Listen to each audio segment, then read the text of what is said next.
तो in the last class हम लोग पढ़े थे देयर के बारे में। देयर इंट्रोडक्टरी था हमारा, जो परिचय कराता है, बताता है कि कोई चीज़ कहीं पर है। एक नाउन का परिचय करा रहे थे हम लोग किसी जगह पे, राइट।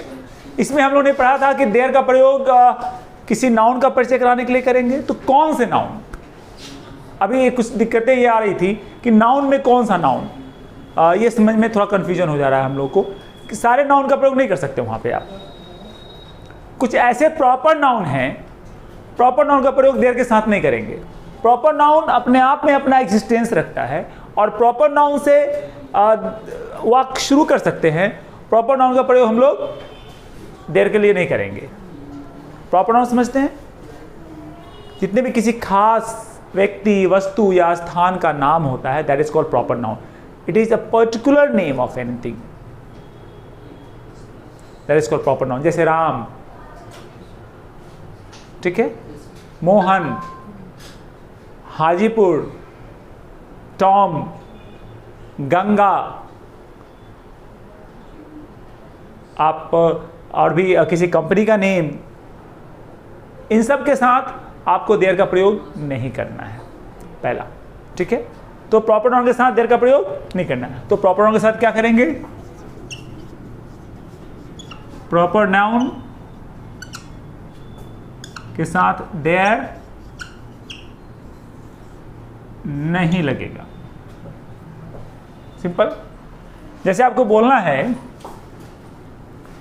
कि राम हाजीपुर में है, राम हाजीपुर में है, तो इसके लिए देयर की जरूरत नहीं है, ठीक है। जगह है हाजीपुर, लेकिन राम के बारे में बात करें तो राम ही हमारा सब्जेक्ट हो जाएगा और सीधे सीधे राम से ही वाक्य शुरू कर लेंगे। तो क्या बोलेंगे? Ram is in Hajipur, simple.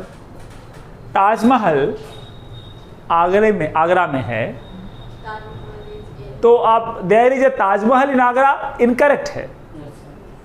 आपको क्या बोलना है? Taj Mahal is in Agra. The Taj Mahal, Taj Mahal के साथ द लगेगा। The Taj Mahal is in Agra. ये द और दी का भी कॉन्सेप्ट होता है, हम लोग पढ़ेंगे किसी दिन द और दी के बारे में सेपरेटली। भी शॉर्ट बता दे कि जब वॉवेल्स, कोई ऐसा नाउन जो वॉवेल से साउंड से शुरू होता है, उसके पहले THE को दी बोलते हैं, और अगर कोई कॉन्सोनेंट साउंड से शुरू होता है और उसके पहले THE लगाना है तो द बोलते हैं। इसलिए the Taj, the moon, the earth, the east, ऐसा है। ये एक अलग टॉपिक है हमारा आर्टिकल का, हम लोग किसी और दिन पढ़ेंगे। लेकिन अभी हम लोग देख रहे थे कि Hajipur is in Ram is in Hajipur, Ram is in Hajipur. Ram कहाँ है? हाजीपुर में है, ठीक है। अब ये तो हो गया आपका प्रॉपर नाउन के साथ नहीं लगाएंगे। एक और है जिसके साथ आप नहीं लगा सकते, जो है आपका relation. My father, my brother, my mother, इसके साथ भी देयर का प्रयोग नहीं करना है। अब जिससे बोलना होगा कि मेरा भाई घर पर है, तो मेरा भाई घर पे, मेरा भाई ही सब्जेक्ट हो गया। आ जाइए, कम इन। माय ब्रदर इज कहाँ है? घर पे, तो एट होम या इन द हाउस। तो my brother is at home, मेरा भाई घर पर है। My brother is at home. मेरे पिताजी दिल्ली में है, my father is in Delhi, ठीक है। मेरी माँ किचन में है, my mother is in the kitchen, लगा सकते हैं, ठीक है, इन द किचन। क्लियर है? तो आप देख रहे हैं कि मेरा भाई, मेरी माँ, मेरी बहन, यानी रिलेशन बता रहे हैं पोजिटिव करके, इसके साथ भी देयर का प्रयोग नहीं कर रहे हैं। और दूसरा प्रोनाउन है आपका, प्रॉपर नाउन है, उसके साथ भी देयर का प्रयोग नहीं कर रहे हैं। तो दो कंडीशन में देयर का प्रयोग नहीं करना है। देयर करना कब है? जब कोई कॉमन नाउन हो, मटेरियल नाउन हो, एब्स्ट्रैक्ट नाउन हो, सबके साथ आप देयर कर सकते हैं। लड़का है, एक लड़का है, तो लड़का कौन सा नाउन है? कॉमन नाउन है, देयर इज ए बॉय। दो लड़के हैं, देयर आर टू बॉयज, ठीक है। नदी है, देयर इज ए रिवर, ठीक है। कोई प्रॉब्लम? इस तरह से बात करेंगे। अब बात करते हैं आप कि यहाँ पे एट होम हो गया, यहाँ पे देख रहे होंगे। अभी अगर होम की जगह पे हाउस लिखेंगे तो इन द हाउस लगाना होगा। इसमें भी ध्यान रखिएगा कि my brother is in the house या एट होम। होम और हाउस में बेसिक डिफरेंस ये है हमारा कि होम घर होता है जहाँ पे परिवार मिलके बनाते हैं, अपना घर, परिवार। हाउस एक बिल्डिंग होता है जिसमें आप रहें या नहीं रहें, आपने घर बनाया है तो वो आपका हाउस है। फैमिली से बहुत कंसर्न नहीं होता उसका, ठीक है। फैमिली रहे नहीं रहे, एक बिल्डिंग है तो एक हाउस हो सकता है आपने बनाया है तो, लेकिन वो होम तब होगा जब आप उसमें रहेंगे, फैमिली बनाएंगे तो अपना घर होम कहते हैं। होम स्वीट होम, घर प्यारा सा घर। घर कैसे बनेगा? जब उसमें फैमिली रहेंगे। इसलिए घर के साथ क्या लगाते हैं हम लोग? एट, और हाउस के साथ इन द हाउस। तो बन जाएगा। आप तो कोई दिक्कत नहीं इसमें। तो ये था हमारा एक जो बच गया था प्रेजेंट देयर का प्रयोग में कहाँ कहाँ लगेगा, कहाँ नहीं लगेगा देयर, ये एक डाउट हमेशा रह रहा था, इसको क्लियर कर दी हम लोग, ठीक है। चलिए, अब हमारा देयर का प्रयोग हो गया है प्रेजेंट में।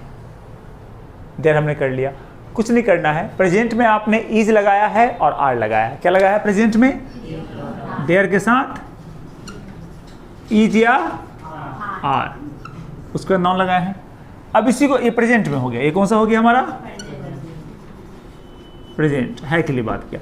इसी को पास्ट में कर देते हैं तो कुछ नहीं करना है, कुछ भी नहीं करना। देयर वैसे के वैसे रह जाएगा, और साथ में इज की जगह पे was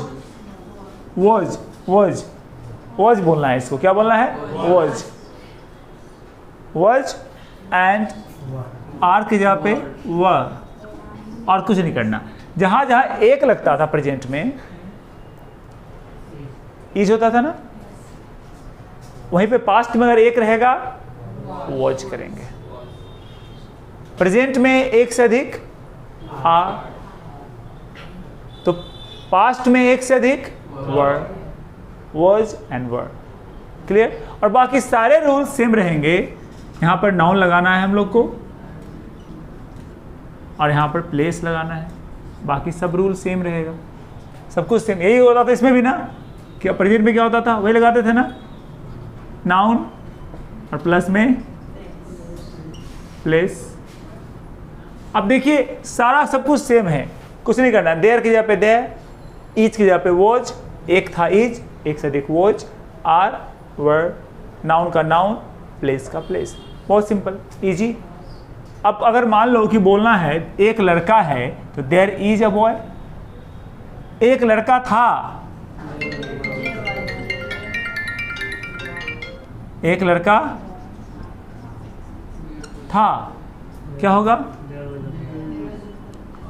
there was a boy. अब मान लो कि सड़क पर, तो ऑन द रोड यहां भी है, ऑन द रोड यहां भी होगा। क्लासरूम में, इन द क्लास रूम वहां भी था, इन द क्लासरूम यहां भी रहेगा। क्लियर? मेरे गांव में, इन माई विलेज यहां भी होगा, इन माई विलेज यहां भी होगा।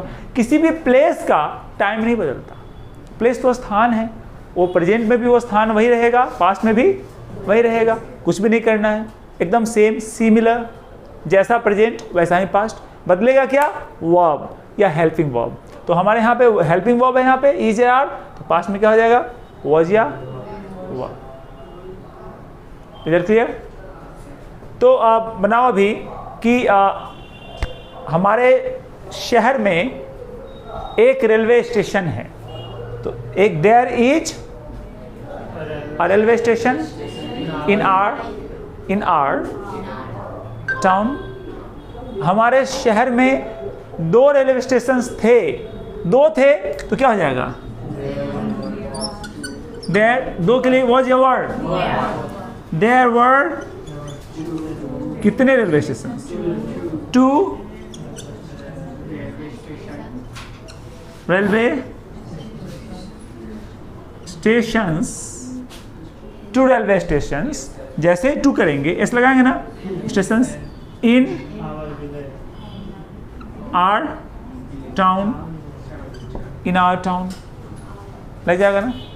There were 2 railway stations in our town, हमारे शहर में 2 रेलवे स्टेशन थे। कल इस क्लास में 50 स्टूडेंट्स थे। तो कल की बात करेंगे तो पहले क्या होगा? येस्टरडे, कल बीता हुआ कल बात कर रहे हैं हम लोग। तो येस्टरडे, येस्टरडे के बाद कॉमा लगाना है। येस्टरडे, येस्टरडे का प्रयोग पहले भी कर सकते हैं, येस्टरडे का प्रयोग लास्ट में भी कर सकते हैं। अगर समय का प्रयोग पहले करते हैं तो कॉमा देंगे, बाद में करते हैं तो कोई कॉमा की जरूरत नहीं है। तो क्या करना है? येस्टरडे हमारे क्लास में कितने स्टूडेंट्स हैं? 50। तो क्या बनाएंगे?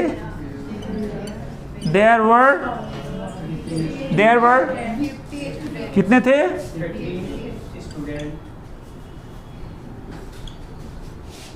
50 स्टूडेंट्स कहाँ थे? In our classroom. अब ये जो आपने किया है येस्टरडे, आप येस्टरडे को पहले से उठा के लास्ट में डाल सकते हैं, बस कॉमा हट जाएगा। There were 50 students in our classroom yesterday, और पहले भी कर सकते हैं। तो सेम है ना दोनों, प्रेजेंट और पास्ट, कोई चेंजेस नहीं है प्रेजेंट और पास्ट में, सब कुछ सेम। अफर्मेटिव आपने देख लिया सेम, नेगेटिव का भी सेम कॉन्सेप्ट है। नेगेटिव का क्या कॉन्सेप्ट था हमारा? नो या नॉट। अभी मैं लिख के दिखा रहा हूँ, नेगेटिव का भी सेम कॉन्सेप्ट होगा, इसको भी नोट कीजिए आप।